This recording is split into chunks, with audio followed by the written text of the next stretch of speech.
नमस्कार मंडळी. वात्रटायनमध्ये आपलं सहर्ष स्वागत. मी संजीव शाळगावकर. नेहमीची येतो पावसाळा तसा यावेळी महाराष्ट्राचा अर्थसंकल्प आला आणि गेला. राज्याचे उपमुख्यमंत्री आणि अर्थमंत्री अजितदादा पवार यांनी तो सादर केला. सत्ताधाऱ्यांनी त्याचं खूप कौतुक केलं. विरोधकांनी नेहमीप्रमाणे टीकास्त्र सोडलं. हा अर्थसंकल्प म्हणजे या हाताने द्यायचं आणि त्या हाताने परत घ्यायचं, असं एक नेहमीचा सूर विरोधकांचा असतो, तो त्यांनी मांडला. त्याचप्रमाणे यांना अर्थसंकल्पातून नेमकं काय द्यायचंय तेच कळलं नाही, अशी एक टीका झाली. एकाने टीका केली की निवडणुकीच्या रिंगणात उतरायचे त्यावर डोळा ठेवून हा अर्थसंकल्प मांडला. पण मंडळी, एक गोष्ट लक्षात घ्यायला पाहिजे की बुजुर्ग नेते, ज्येष्ठ नेते शरद पवार यांची कॉमेंट मुद्दाम ऐका की जे द्यायचंच नसतं ते या अर्थसंकल्पात सादर केलं गेलं आहे. म्हणजे नक्की काय या क्षणापर्यंत समजलेलं नाही. कारण नाही दिलं तर ह्यांना पाडतील ना लोक. पण एक बोलायचं असतं. एक लक्षात घ्या की अजितदादांनी दोन महत्त्वाच्या योजना जाहीर केल्यात. एक लाडली योजना, म्हणजे मुलींच्या खात्यात डायरेक्ट पैसे जमा होणार, आणि दुसरी देवदर्शनांसाठी बुजुर्गांसाठी दिलेली योजना. त्यामुळं कमी पैशात सिनियर सिटीजनना देवदर्शन करता येणार आहे. मंडळी, अर्थसंकल्प सादर झाला आहे.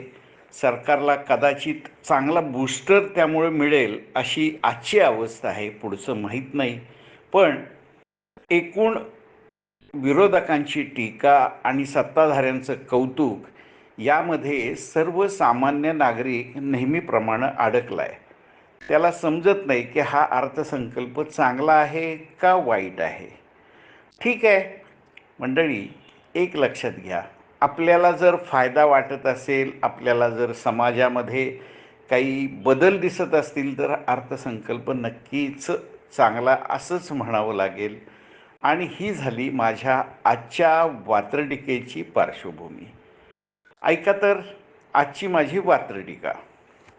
आजच्या माझ्या वात्रटिकेचं शीर्षक आहे, दादांकडं जादूची कांडी, सपशेल उडाली दांडी. दादांकडं जादूची कांडी, सपशेल उडाली दांडी.